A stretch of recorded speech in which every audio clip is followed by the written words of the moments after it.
اس دنیا میں کیوں آئے ہیں؟ ہم اس دنیا میں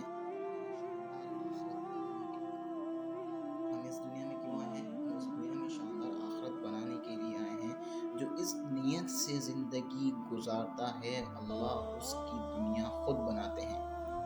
انسان اپنی محنت سے اپنی دنیا نہیں بنا سکتا، وہ اپنے آپ کو نہیں بنا سکتا، وہ دنیا کیا بنائے گا؟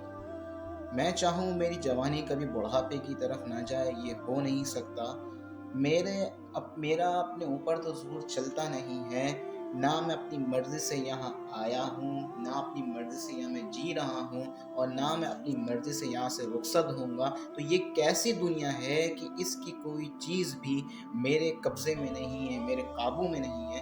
آپ یہاں آئے ہیں اپنے گھر سے، میں اپنے گھر سے آیا ہوں، تو اور آپ کو پتہ ہے کہ آپ کو پتہ ہے کہ ہم یہاں جو بیٹھے ہوئے ہیں، یہ بھی ہم اپنی مرضی سے نہیں بیٹھے ہوئے، یہ بھی اس میں اللہ کی عطا ہے۔ ہمارا بیٹھنا بھی یہ بھی صرف ایک اللہ کی عطا ہے کہ ہم یہاں پر موجود ہیں۔ اللہ پاک قرآن پاک میں 5 باتیں فرماتے ہیں کہ جس کے بارے میں کوئی نہیں جانتا، جو اس بارے میں بات کرتا ہے غلط کرتا ہے۔ 5 چیزیں کون سی ہیں وہ؟ سب سے پہلے نمبر پر ان اللہ عنده علم الساعہ، سوائے اللہ کے کوئی نہیں جانتا کہ قیامت کب آئے گی۔ وَيُغْضُونَ الْغَيْثَ، بارش نے کب، کہاں اور کتنا برسنا ہے، سوائے اللہ کے کوئی نہیں جانتا۔ رزق کس کے پاس کتنا پہنچے گا، کتنا نہیں پہنچے گا، کب پہنچے گا، یہ بھی سوائے اللہ کے کوئی نہیں جانتا۔ وَيَعْلَمُ مَا فِي الْأَرْحَامِ، ماں کے رحم میں کیا ہے۔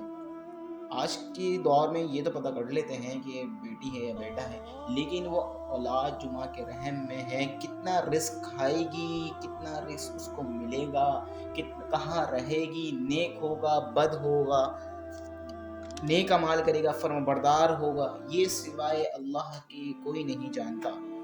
کوئی نفس یہ نہیں جانتا کہ انسان تو چھوڑیں، آپ کیڑوں مکوڑوں کو بھی اس بات کا علم نہیں ہوتا، اس بات کا علم و ادراک نہیں ہوتا کہ ان کو ان کا رزق کہاں سے ملے گا۔ ٹھیک ہے، سوائے اللہ کے اللہ تعالیٰ یہ بات جانتے ہیں کہ انسان کو رزق، اللہ تعالیٰ نے سب کے رزق باندھے ہوئے ہیں، یعنی سب کے رزق اللہ تعالیٰ دے رہے ہیں، تو اللہ پاک رازق ہیں۔ اسی طرح 5ویں بات جو ہے وہ یہ ہے کہ کسی نفس کو یہ نہیں پتا کہ اس کی موت کب آئے گی اور کہاں آئے گی۔ کلو نفس ذائقۃ الموت، یہ تو ٹھیک ہے، ہر نفس کو موت کا ذائقہ چکھنا ہے، لیکن کسی بھی نفس کو انسان جنات یا کوئی بھی مخلوقات جو ہیں، اس کو نہیں پتا کہ میری موت کب آنی ہے اور کیسے آئے گی۔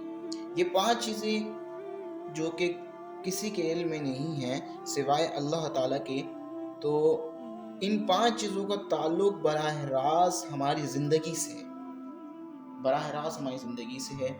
بارش کا برسنا ہماری براہ راست ہمارا تعلق زندگی سے، ہماری زندگی سے ہے۔ اور اولاد کی پیدائش جو ہوتی ہے اس کا ہمارے براہ راست تعلق ہماری زندگی سے ہے۔ اسی طرح بارش کا برسنا، رزق کا تعلق ہماری براہ راست زندگی سے ہے۔ اور زندگی موت ہم دیکھتے ہیں، روزانہ پیدائش دیکھتے ہیں، روزانہ اموات کو دیکھتے ہیں، یہ تمام تر چیزیں ہماری براہ راست ہماری زندگی سے، اور قیامت پر ہمارا ایمان ہے، جو کہ سب سے پہلی چیز جو میں نے آپ کو بتائی۔ پھر یہ کیسی زندگی ہے، کیسی دنیا ہے جس کے بارے میں کچھ جانتا تک نہیں ہے۔ تو اللہ رب العزت نے جو دنیا بنانے کا کام، دنیا بگڑنے اور بنانے کا کام انسان کے ہاتھ میں نہیں رہا۔ انسان کو اختیار ہی نہیں دیا کہ دنیا اللہ تعالیٰ بناتے ہیں، اللہ تعالیٰ آخرت بناتے ہیں، انسان بس عمل کا پیروکار ہے، عمل اس کا کیسا ہے۔ تو حضرت علی رضی اللہ تعالیٰ عنہ سے کسی نے پوچھا کہ کہ انسان کو کیا اختیار ہے، انسان کو کتنا اختیار ہے، یعنی کہ نا، تو حضرت علی رضی اللہ تعالیٰ عنہ نے فرمایا کہ ایک ٹانگ اٹھاؤ، تو اس نے ایک ٹانگ اٹھا لی۔ پھر حضرت علی رضی اللہ تعالیٰ عنہ نے پھر فرمایا کہ دوسری ٹانگ اٹھاؤ، اس نے بولا میں دوسری نہیں اٹھا سکتا، میں ایک اٹھا سکتا ہوں۔ تو حضرت علی رضی اللہ تعالیٰ عنہ نے فرمایا بس یہی تمہارا اتنا اختیار ہے زندگی، دنیا میں صرف تمہیں اتنا ہی اختیار ملا ہے۔ تو جو اختیار ملا ہے وہ کیا اختیار ہے، اس کو جاننا ضروری ہے۔ انسان وہ واحد مخلوق ہے جو اپنے استعمال کو بھی جانتی ہے اور چیزوں کے استعمال کو بھی جانتی ہے. انسان کے علاوہ اور کسی جان کو یہ انسان کسی جاندار جس کو نہیں پتا کہ میری جان کو مجھے اپنی جان کو کس طرح استعمال کرنا ہے اور چیزوں کو کیسے استعمال کرنا ہے. گھوڑے کو نہیں پتا کہ میں نے اپنے آپ کو کس کام میں لگانا ہے. بکری کو نہیں پتا کہ میں کس کام کے لیے دنیا میں آئی ہوں. اسی طرح اس کو کچھ آئیڈیا ہی نہیں ہے. اسی طرح بلی کو بھی یہ نہیں پتا ہوتا، کیٹ کو، کہ میرا استعمال کیا ہے. انسان وہ واحد مخلوق ہے جس کو اللہ نے یہ شعور دیا.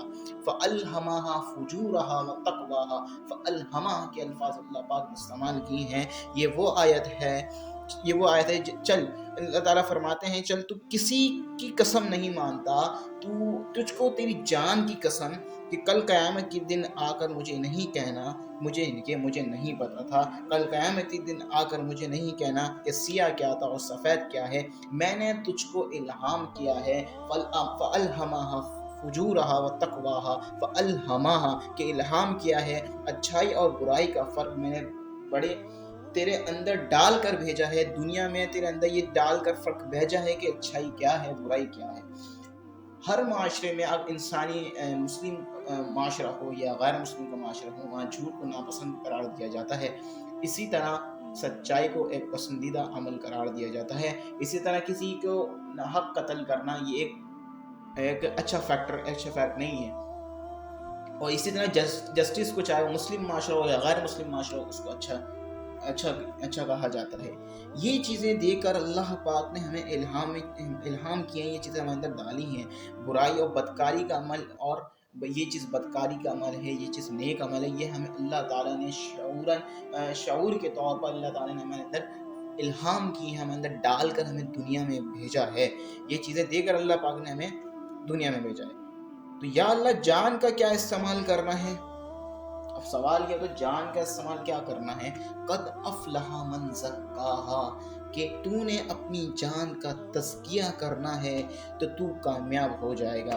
وقد خاب من دساہا، اور اپنے نفس کو کھلا چھوڑ دیا تو تو برباد ہو جائے گا. اپنے نفس کا تزکیہ کیا ہے، یہ بھی ایک امپورٹنٹ بات ہے یہاں پر، کہ اپنے نفس کا تزکیہ کیا ہے، یعنی کہ نفس کو کس طرح سے اپنے نفس کو قابل تزکیہ بنائیں. اس کا جواب یہ ہے کہ اس کو ہر اس چیز سے روکا جائے جس سے اللہ نے منع کیا ہے. یہ نفس کا تزکیہ ہے. اللہ نے جس چیز سے روکا ہے، اللہ نے حرام کھانے سے روکا ہے تو حرام سے روکا جائے. اگر چاہے نفس اس پر کہہ رہا نہیں یار یہ چیز اچھی ہے، اس کو لے لو، نہ لو، اس میں پیسہ بھی ہے، میں فائدہ بھی ہے، اگر وہ چیز حرام ہے، اللہ نے حرام کھانے سے، حرام لقمے سے منع کیا ہے تو ہمیں اس چیز سے روکنا چاہیے. تزکیہ نفس ہے. سامنے سے نامحرم عورت ہے، آپ اس کو نہیں دیکھ سکتے، اس کو وہ سامنے سے آتی ہے، نظریں جھکا لیں، اسی وقت پچھلے سارے گناہ معاف ہو جاتے ہیں. اسی وقت سارے پچھلے گناہ معاف ہو جاتے ہیں. جیسے ہی اس کے سامنے سے آپ کی نظر پڑی، آپ نے اپنی نظر جھکا لی، تو آپ کے تمام صغیرہ پچھلے گناہ معاف ہو جاتے ہیں. اور اللہ ایمان کی وہ حلاوت دیتے ہیں جو آپ نماز میں محسوس کریں گے. پھر آپ یہ نہیں کہیں گے کہ میں نماز میں ہوتا ہوں، دھیان ادھر نکل جاتا ہے. کان کو وہ ہر چیز سننے سے روکنا جس سے اللہ نے منع کیا ہے، اور ہاتھ کو ہر اس چیز کے لیے استعمال کرنا جس کا استعمال کرنا اللہ نے حکم دیا ہے. اللہ فرما رہے ہیں جب تم میری رعایت رکھتے ہوئے زندگی بسر کرو گے. اللہ فرما رہے ہیں جب تم میری رعایت رکھتے ہوئے، جب تم اپنے تزکیہ نفس کے ساتھ جن چیزوں کو میں نے منع کیا ہے ان کو نہیں کرو گے، اور جن کے عمل کرنے کا، بجلانے کا عمل جن کا حکم دیا ہے وہ چیزیں کرو گے، تو تم پھر کیا ہوگا تمہارے ساتھ؟ تو تم کامیاب ہو جاؤ گے. اور تمہیں کامیاب کون کرے گا؟ تمہیں کامیاب ہم کریں گے. تم خود کامیاب نہیں ہو سکتے، تمہیں کامیاب ہم